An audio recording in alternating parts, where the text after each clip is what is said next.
What's up mga kautol? Magandang umaga po sa inyong lahat. Kaya naman mga kautol, dito nakapag-intro ng maayos. At tayo ho ay dalian na mga kautol. At thank you Lord at ginabayan nyo po yung aming panalangin na talagang mga kautol, halos ilang buwan ang naulan dito sa amin. Nanalangin lang po kami dalawa ni Utol Anthony, ang aming magulang, na Lord, pagbigyan mo naman po kami. At dahil yung po aming pananim ay talagang halos wala na mga kautol. Talaga naninilaw na ang dahon sa sobrang lakas ng ulan araw-araw. Ayun, ay pinagbigyan tayo ng ating mahal na Panginoon. Kita-kita ko na agad yung kalangitan, kung anong ganda niya. Ayun, thank you Lord. Ikaw po talaga ang sandala namin sa bawat panalangin ng bawat isa sa mundo mga kautol. Yan Lord, gabayan niyo po kaming lahat, lalo na sa pang-araw-araw. Thank you sa lahat ng blessing na binibigay, araw-araw na pagkain, yan, kalakasan ng katawan. Thank you, gabayan niyo po kaming lahat. Tol, tayo ho ngayon ay pabukid na. Yan, nakitang-kita niyo na po tayo nagbabiyahe. At tayo ngayon ay magbabalag ng pipino. Papakita ko sa inyo mga kautol na kahit siya madilaw mga kautol, lumalaban pa rin siya. Yan, ilalagay natin sa tamang balag yung ating pipino. At kita ko naman yung kanya talagang sacrifice mga kautol na ginagawa. Yung ating halaman, talagang laban lang siya mga kautol. Kita ko naman po yung lakas ng hangin, lakas ng ulan. Talagang hindi siya bumibitaw. Sabi ko, kinakausap ko araw-araw. Sabi ko, kayo nang bahala. At bibigyan na lang namin kayo ng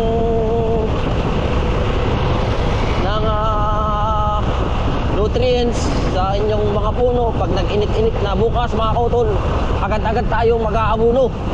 Ngayong araw na ito, ngayon lang araw na pinakamaganda. Huwag muna, kasi nga ang lupa ay dimig pa sa tubig. Ngayon ho, patitikit-tikihin muna natin mga kautol. Ano po?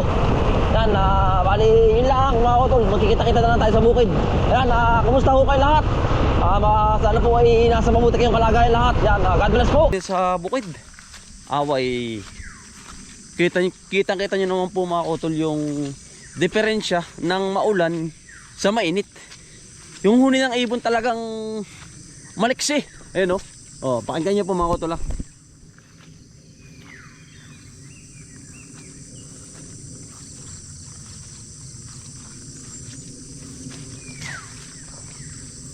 Yan mga kautol, kinig nyo po. Yan ang wala yung mga kautol na cover na music. Yan mismo, ibon yan tuwan-tuwa. At sa ganda ng panahon yan maaliwalas. Nabubuhayan sila. Kahit sa tao at halaman, ganun din mga kautol. Pag gumanda ang panahon, maganda ang silay ng mga katawan ng tao. Kapag maulan mga kautol, wala ka masyadong mapatrabaho kasi nga maulan, hindi magandang sa katawan, baka sipunin, lagnatin. Doble ingat kapag mainit mga kautol. Ayos na ayos po. Ayan ganda. Good morning po sa inyo lahat mga kautol. Ayan, ganda ng silay ng panahon. Maligalig pati ang mga mga kautol, ito na tayo. Ayan, tayo pa yan din sa baba. Ganda ng sikat ng araw. Thank you po sa magandang umaga. Ayan, makakapagsimula na ulit tayo dito. Grabe yung ating pipino. Ang daming pinagdaanan talaga. Kinakausap ko nga nung minsan na rin mga kautol ay sabi ko lumaban kayo. Nanilalawan dahon Nanilalawan dahon mga kautol. Ayan pero okay lang, may bunga na siya Laban lang mga kautol lumaban sila. Daming bulaklak, kapal grabe mga kautol, dami na putol. Na pasyal ko muna kay mga kautol Yan talagang lumaban din Talagang hindi sila, sobrang lakas ng Mga kautol, sobrang lakas ng hangin dito. Talagang lakas talaga. As in talagang malakas talaga mga kautol. Eh, no? Ito ho ay naibaba na ano namin ni tatay. Ay syempre, mga kautol naghahangin. Ay hindi na rin ano, hindi na bumitaw sa pinakang sa kanyang pagka ano ng ano, sa balag. Mga kautol eh, nalampas na pati sa kabila. Kailangan po ito maikapit eh. Kasi nga mga kautol, ito ay pataas. Pataas ang balag natin. Mamaya natin eh, ano, pasyal ko muna kayo mga kautol sa nangyari dito sa ating halaman. Okay, danilaw talaga oh. Ito, susunod ito at tanggalin namin. Yan. Bumitaw. May ayusin. Pero ang bulaklak naman mga kautol, good news din no. Halos 3 months mga kautol, 3 to 4 months. October, November, December, January, 4 months mga kautol. Grabe yung pinsala ng ulan. Ay wala po tayong magagawa mga kautol. Ayan oh. Good news to mga kautol, daming bunga. Ang ating pipino. Thank you Lord. At hindi mo pa rin ako pinawalan ng pag-asa. Talagang mga kautol, ang Panginoon lang talaga ang ating sandalan. Mga kautol, nung ako nasa abroad mga kautol, kwento ko lang. Nung ako may sakit, talagang mangiyak-iyak ako mga kautol sa nangyari sa akin. Ay syempre mga kautol, yung mga kasamahan ko ay may mga trabaho. Ako naman po ay wala. At may sakit nga mga kautol. Syempre muna ako. Nandun muna ako sa pinakang amin sa accommodation na nagpapagaling. Mga kautol, suka. Pasintabi po ha. Suka, lagnat mga kautol. Tarangkaso. Ang kinalabang ko doon. Ubo, sipon. Sigip ng dibdib ko mga kautol hanggang sa hindi ko na kinayanan yung trahedya na sa mga napakaramdam. Talagang halos hindi na ako makaimik kasi nga wala yung pamilya ko. Abroad yun mga kautol. Ano? Kaya saludo ako sa lahat ng OFW na nasa ibang bansa. Yan. Alam ko yung hirap dyan. Alam ko yung dugot pawis ng isang OFW. Kasi nga, yun nga pong, kaya po yung po nagpapadala ay hindi pag minsan po hindi po tinatanggap namin. Kasi nga ho, alam ko po yung hirap nyo dyan mga kautol. Yan, sa abroad. Kaya danas ko yan mga kautol. Yun, di tuloy ko na mga kautol. Yung aking, ako'y sulo pamuntang hanggang sa ako'y umiyak na. Ganito pala ang buhay sa abroad. Ganito. Kasi nga, ano ba yun? Ikaw lang nag-iisa rin eh. May kasamahan kang Pilipino pero hindi ka nila maalagaan kasi nga may mga trabaho din. Ayun, nagpa-doktor ako noon, solo. Antrok sa ibang bansa sa Pigi, mga kautol, para mas magaling. Pero kinabukasan, nagpahinga pa ako 2 araw. Kasi nagtrabaho na ako noon. Ang hirap mga kautol, talagang hanggang sa ako umiyak na.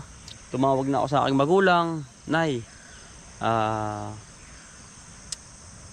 may sakit ako, ganito. Pero wala tayong magagawa, nasa abroad tayo eh, di ba mga kautol? Yun, hanggang sa iyak lang ako ng iyak mga kautol. Sabi ko, sigad na ang bahala sa akin. Kung makakauwi ako ng ayos. Sabi ko sa nanay ko. Ayun, nanalangin lang ako na Lord, ikaw na pong bahala sa akin sa aking kalagayan ngayon. Yun, yung mga kautol. Isang halimbawa ng isang OFW. Hindi tayo papabayaan ng Panginoon mga kautol. Humingi lang tayo ng, hindi man tayo lahat perfecto mga kautol, di ba? Humingi lang tayo ng kapatawaran sa mga ating ginagawa. Yun, kaya ganito lang mga kautol. Kaya nga sabi ko sa aking halaman, yan, ay kumapit lang kayo. Sigad na ang bahala sa inyo. Hindi ako pumunta rito mga kautol nung naulan. Halos wala kaming trabaho. Hindi pa rin silo. Kasi nga ho, grabe yung pinsala ng ulan.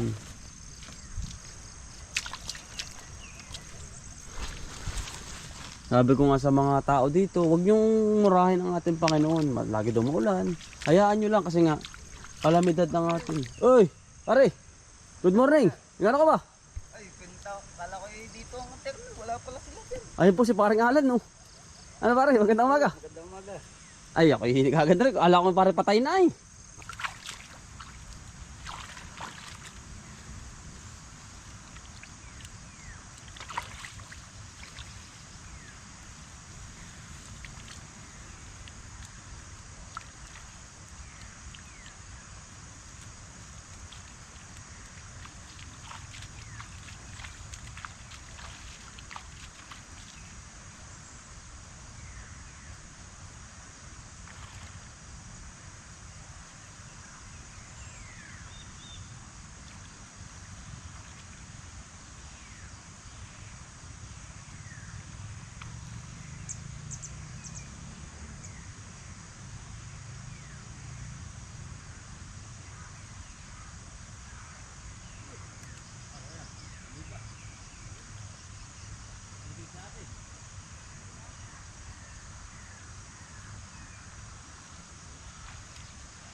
Lalo ito mapuputol kapag hindi inayos eh.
Lago-lago na mga kautol eh.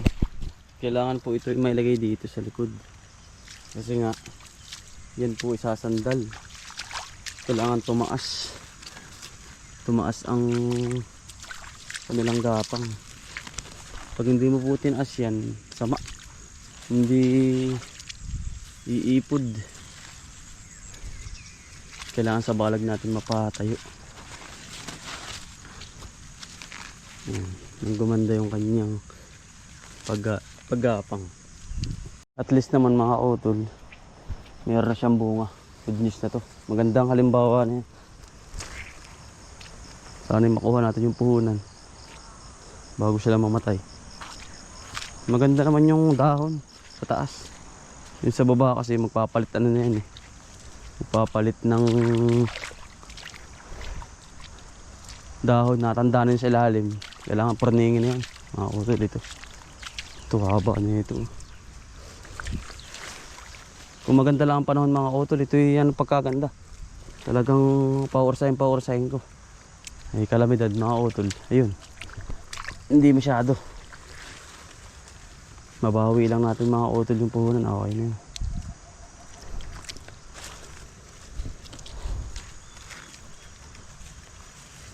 Ayan,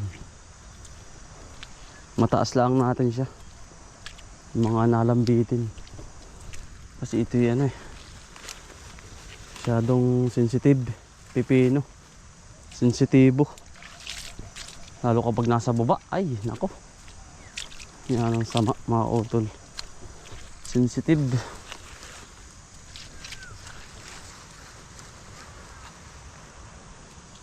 Yun, ganda. Thank you Lord sa blessing na binibigay. Ito naman yung mga pahabol ko mga utol. Itong kabila, maliliit pa yan, hahabol pa yan. Kumbaga ito yung mawawala, papalit ito. Saka sa baba, meron pa rin ito mga utol. Susunod na araw, tanggalin namin ito. Mga ganyan. Maganda yung kanyang puno eh. Mga kautol. Ayan. Ayan, mga kautol oh. Dami ng umano sa kanila eh. Kasi nga hindi tayo nakapunta ilang araw dito. Kasi nga ako kapag pupunta ako, naaawa lang ako. Kasi nga lakas ng hangin.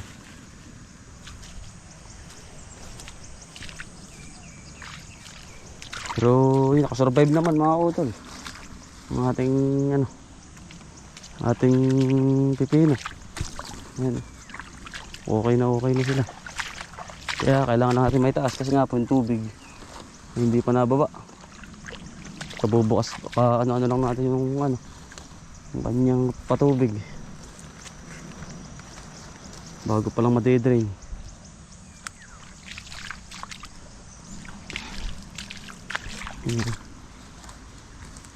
Nailip na naman. Sana tuloy-tuloy na ang panahon.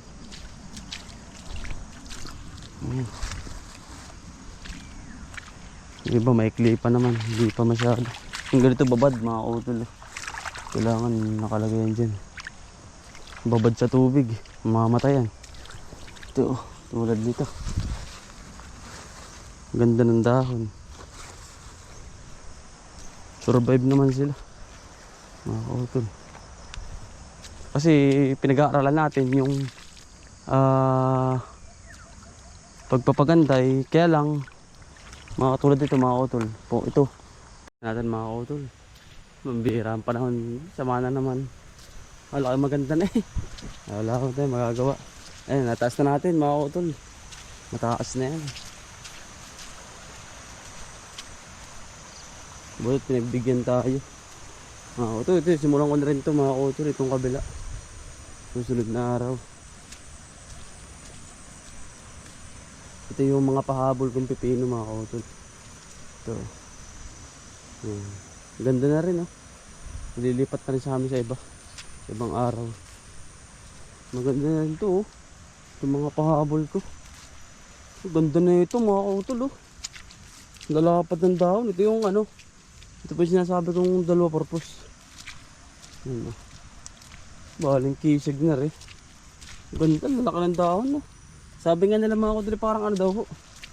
Parang kalubasa. Ay hindi po kalubasa yan. Yun po ay pipino. Ganda. Utol oh. Survive. May bunga na yung kabila. Dami na. Survive yan mga kautol. Sa ating magandang pag-harvest na naman. Kapal yan. Kagandahan dito mga kautol. Ito. Halos lahat halamanan. Saka ito. Kitang-kita na lahat yan. Isang hektarya pa ito eh. Ito ang pinahiram sa atin dito. Mga kautol. Kagandahan. May mga patubig din tayo. Pwede rin nga tayong kumuha dito mga kautol ng tubig eh. Nakita ko. Sabi ko parang maganda ito mga kautol. Kasi ito. Babang-baba talaga yan. Bangin yan eh. Sa baba. Tapos meron ako din yung didusi na ayun oh, nakatalon oh. Taas nito eh oh. Didusi na ano mga utol na PVC. Oo. Tapos din diretso din eh. Ito nakatalon ito, sasahurin ko dito. Tapos diretso na doon sa baba. Diyan lakas ng pressure mga utol ano. Yan, magandang itanim dyan, mga sariwang ano yan na lupa, walang katanim-tanim kahit ano, kumbagay damula ang kuba. Hindi ko na-spray niyan mga kautol kasi ang pag-i-spray mga kautol nakakasira yan ng lupa mga kautol. Ayun mga kautol, ay tayo naman ay kakain ng umagahan at di pa po tayo nakakain ng umagahan. Yan ang aga po natin ay. At hinabol natin yung ganda ng panahon. Ayan, nakaganda naman dyan. Tayo tayo. Dire-diretso na ho yan. Ay paano mga kautol, nakasurvive ang ating pipino. Maraming salamat po sa inyong lahat. Sa walang sawang suporta. Yan, God bless to all. Ingat po ang lahat. God bless po, ingat po.